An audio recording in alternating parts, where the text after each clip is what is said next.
श्री स्वामी समर्थ. तुम्हा सर्वांचे आपल्या यूट्यूब चॅनलवरती मी अगदी मनापासून स्वागत करते. तुमच्या मनातील सर्व चांगल्या इच्छा स्वामी महाराज पूर्ण करोत हीच स्वामींच्या चरणी प्रार्थना करते आणि आजच्या व्हिडिओला सुरुवात करते. आजच्या व्हिडिओमध्ये आपण पाहणार आहोत ते म्हणजे कामिका एकादशीच्या दिवशी आपण गोमातेला एक वस्तू खायला द्यायची आहे. यामुळे 33 कोटी देवतांचे आशीर्वाद आपल्याला प्राप्त होत असतात आणि श्रीहरी विष्णू जे आहेत तर ते प्रसन्न होतात आणि गोमातेच्या कृपेने आपल्या जीवनातील गरिबी, दारिद्र्य जे काही आहे तर ते नष्ट होत असते. आपल्याला सुखाचे दिवस येत असतात. पंचांगानुसार आषाढ महिन्यातील कृष्ण पक्षाची एकादशी तिथी ही 30 जुलैला दुपारी 4:43 सुरू होईल आणि 31 जुलैला दुपारी 3:54 समाप्ती होईल. आणि एकादशी तिथी जी आहे तर ती श्रीहरी विष्णूंना अतिशय प्रिय तिथी आहे. हा दिवस श्रीहरी विष्णूंना समर्पित असतो. त्यामुळे या दिवशी श्रीहरी विष्णूंची विधिवत पूजा केली जाते. तसेच एकादशीचा उपवास जो आहे तर तो सुद्धा केला जातो. बरेच जण जे आहेत तर ते एकादशीचा उपवास करत असतात. एकादशीच्या उपवासामुळे आपल्याला त्याचे अनंत असे फळ जे आहे तर ते प्राप्त होत असते. तसेच श्रीहरी विष्णूंची पूजा केल्यामुळे श्रीहरी विष्णूंचे आशीर्वाद प्राप्त होतात आणि श्रीहरी विष्णूंच्या आशीर्वादामुळे आपल्या जीवनामध्ये आपल्या ज्या इच्छा आहेत, मनोकामना आहेत तर त्या पूर्ण होत असतात. आता जे कोणी उपवास करतात तर उपवास सोडण्याची वेळ म्हणजे ज्याला पारण वेळ म्हटलं जातं तर ती 1 ऑगस्टला सकाळी 5:42 पासून ते 8:24 आहे. तर या वेळेमध्ये हा एकादशीचा उपवास सोडायचा आहे. याच दिवशी ध्रुवयोग सुद्धा जुळून येत आहे. हा योग सकाळपासून ते दुपारी 2:13 आहे. या योगामध्ये जर आपण श्रीहरींची उपासना केली तर हे अत्यंत शुभ आणि फलदायी मानले जाते. त्यामुळे आपल्याला या दिवशी काही जरी जमले नाही, व्रत उपवास करणे शक्य झाले नाही तरी श्रीहरी विष्णूंना आपल्याला तुळशीची पाने अर्पण करायची आहेत. तुमच्याकडे विष्णूंचा फोटो किंवा मूर्ती नसेल तर बाळकृष्णांची मूर्ती प्रत्येकाच्या देवघरामध्ये असते. तर याची आपल्याला विधिवत पूजा करायची आहे. पंचामृताने अभिषेक वगैरे करायचा आहे आणि आवर्जून तुळशीची पाने जी आहेत तर ती अर्पण करायची आहेत. आणि पिवळ्या रंगाची मिठाई सुद्धा तुम्ही अर्पण करू शकता. पिवळ्या रंगाचे वस्त्र जे आहेत तर ते श्रीहरी विष्णूंना किंवा बाळकृष्णांना तुम्ही घालू शकता. तर अशा प्रकारे या दिवशी श्रीहरी विष्णूंची पूजा करा. आणि तुम्हाला गाईला एक वस्तू जी आहे तर ती सुद्धा खायला द्यायची आहे आणि गाईच्या एका अंगाला आपल्याला स्पर्श सुद्धा करायचा आहे. ज्यामुळे आपल्या ज्या काही मनोकामना आहेत, ज्या काही अडचणी आहेत तर त्या पूर्ण होत असतात. हिंदू धर्मामध्ये गाईला खूप महत्त्व आहे. ज्या घरी गाय असते तर त्या घरातील वास्तुदोष हे आपोआप दूर होत असतात. तसेच ज्या घरामध्ये गोमातेची रोज पूजा केली जाते त्या घरी रोज 33 कोटी देवतांची पूजा जी आहे तर ती होत असते. कारण गायीमध्ये 33 कोटी देवता वास करतात. गायीमध्ये 33 प्रकारच्या देवता ज्या आहेत तर त्या आहेत. कारण येथे अर्थ आहे कोटी म्हणजे आपल्याला इथे अर्थ होतो की तो म्हणजे प्रकार. आणि हे 33 प्रकार जे आहेत तर त्यामध्ये 12 आदित्य, 8 वसु, 11 रुद्र आणि 2 अश्विन कुमार तर असे मिळून हे 33 होतात. भारतासारख्या कृषीप्रधान देशामध्ये सुद्धा गाईला खूप महत्त्व आहे आणि आपण जेव्हा गोमातेची पूजा करतो तेव्हा 33 कोटी देवतांचे पूजन केल्याचे पुण्य आपल्याला प्राप्त होत असते. तसेच गाईवर सर्व नक्षत्रांचा प्रभाव पडतो. गाईच्या वरच्या पाठीच्या भागामध्ये सूर्यकेतू नाडी असते जी सूर्याच्या किरणापासून रक्तामध्ये सूर्यक्षार निर्माण करते आणि हेच सूर्यक्षार गाईच्या दुधामध्ये उतरतात आणि म्हणूनच गाईचे दूध जे आहे तर ते अमृता समान मानले जाते. त्याप्रमाणेच ऋग्वेदाने गाईला अग्न्या म्हटले आहे. गाय जी आहे तर ती अद्वितीय आहे असं यजुर्वेद सांगतो. तर अथर्ववेदामध्ये गाईला संपत्तीचे घर म्हटले आहे. भगवान रामांचे पूर्वज महाराज दिलीप तर हे नंदिनी गाईची पूजा करायचे. त्याप्रमाणेच भगवान गणेशाचा शिरच्छेद केल्यावर महादेवांना सुद्धा गाय दान देण्याची शिक्षा झाली होती. पौराणिक मान्यता आणि आख्यायिकांनुसार गाय हे विष्णूचे रूप आहे. गाय ही सर्व वेदमयी आहे.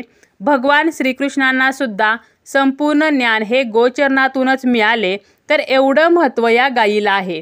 शास्त्रानुसार जे कोणी नित्यनेमाने गायीची पूजा करतात तर त्यांच्यावरती 33 कोटी देवतांचा आशीर्वाद राहतो असे सुद्धा म्हटले जाते. हिंदू धर्मामध्ये गाय जी आहे तर ती अतिशय पवित्र मानली जाते. गाय ही दैवी आणि नैसर्गिक उपकाराची प्रतिनिधी आहे. तसेच गाय जी आहे तर ती विविध देवतांशी जोडलेली आहे. बघा, शिव ज्यांचे वाहन नंदी आहे, त्यानंतरची देवता आहे ती म्हणजे इंद्र. कामधेनूशी जवळचा संबंध. कामधेनू म्हणजे काय तर इच्छा पूर्ण करणारी गाय. त्यानंतर कृष्ण आणि यानंतरची देवता आहे ती म्हणजे देवी. त्या देवीच्या मातृत्वाच्या गुणधर्मामुळे गाय जी आहे तर ती देवीशी सुद्धा जोडली गेलेली आहे.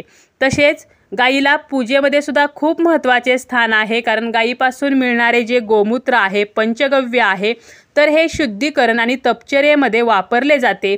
तसेच गाईपासून मिळणारे दूध, दही, लोणी, शेण तर हे सुद्धा वेगवेगळ्या गोष्टींसाठी वापरात येत असते आणि म्हणूनच या गाईला खूप महत्त्व आहे. आणि आपल्याला या गाईची पूजा करायची आहे आणि तिला एक घास जो आहे तर तो सुद्धा खायला द्यायचा आहे. ज्या व्यक्ती ज्या आहेत तर त्या गाईची पूजा करतात तर त्यांचे सर्व दुःख कष्ट नष्ट होतात. कारण अगोदर सांगितल्याप्रमाणे गोमाता जी आहे तर ती कामधेनू आहे आणि व्यक्तीच्या मनातील भावना समजून ती त्या व्यक्तीच्या इच्छा पूर्ण करत असते. आता बघा, आपण त्या गाईला कोणकोणत्या वस्तू खायला देऊ शकतो. तर ज्या व्यक्तींना खूप राग येतो किंवा जे विद्यार्थी असे आहेत की त्यांची स्मरणशक्ती कमजोर आहे, अभ्यासामध्ये प्रगती नाही, तर अशांनी काय करायचं आहे तर गाईला हिरवा चारा जो आहे तर तो खायला द्यायचा आहे.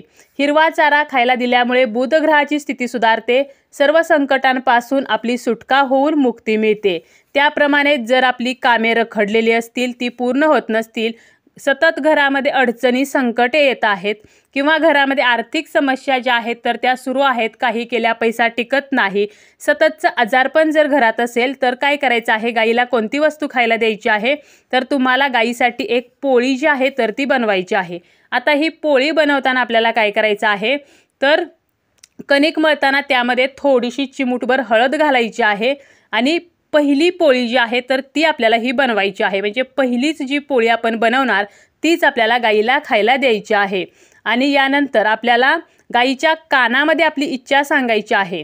गाईचं जर तुम्ही नित्यपूजन केलं तर आपली आर्थिक परिस्थिती सुधारते, माता लक्ष्मी जी आहे तर ती प्रसन्न होते. आपण जेव्हा गाईच्या कानामध्ये आपली इच्छा सांगतो तर त्यावेळेला आपल्याला काय करायचं आहे तर जपून या गोष्टी करायच्या आहेत, कारण एखादी गाय आपल्याला मारण्याची सुद्धा शक्यता असते. आता आपण जेव्हा गाईला पोळी खायला देणार आहोत तर तेव्हा ती डायरेक्ट द्यावी का, तर आपल्याला काय करायचं आहे, गाईच्या पायावरती अगोदर पाणी ओतायचं आहे. त्यानंतर त्या पायावरती आपल्याला हळदी कुंकू लावायचं आहे, कपाळावरती हळदी कुंकू लावायचं आहे आणि यानंतर आपल्याला गाईला पोळी खायला द्यायची आहे. पोळी म्हणजे काय तर आपल्याला चपाती खायला द्यायची आहे. या चपातीला आपल्याला तूप जे आहे तर ते लावायचं आहे. फक्त तुम्ही चपाती खायला देऊ शकता किंवा तुम्हाला काय करायचं आहे तर त्या चपातीवरती तुम्हाला थोडीशी भिजवलेली हरभरा डाळ जी आहे तर ती ठेवायची आहे. हरभरा डाळ तासभर आपल्याला पाण्यामध्ये भिजवायची आहे. तर ही हरभरा डाळ आणि त्यावरती गुळाचा खडा किंवा तुम्ही चपाती आणि त्यावरती फक्त गुळाचा खडा ठेवून असा घास जरी गाईला खायला दिलात तरी सुद्धा चालेल. आपल्या दारामध्ये कधीही जर गोमाता आली तर तिला काही ना काही खायला द्यावे, पाणी पाजावे. यामुळे आपल्यावरील संकटे कमी होतात. पितृदोषापासून जर आपल्याला मुक्तता हवी असेल तर आपल्याला गाईला गुळपोळी म्हणजेच काय तर चपातीवरती गुळाचा खडा ठेवायचा आणि हिरवा चारा तर असं खायला घालावं. यामुळे पितरांचे आशीर्वाद प्राप्त होतात. तसेच लहान मुलांचा हट्टीपणा कमी करण्यासाठी त्यांच्या हातून गाईला आपल्याला हिरवा चारा खायला द्यायचा आहे. आता गाईच्या कोणत्या भागाला आपल्याला स्पर्श करायचा आहे तर गाईच्या पाठीवरती जो उंचवटा असतो, ज्या ठिकाणी सूर्यकेतू नाडी असते, तर या उंचवट्यावरून आपल्याला हात फिरवायचा आहे. यामुळे काय होतं, आपल्या ज्या काही इच्छा आहेत, मनोकामना आहेत तर त्या पूर्ण होतात. आर्थिक परिस्थिती सुधारते, दारिद्र्य निघून जाते, तसेच सर्व आजारांचा नाश होतो.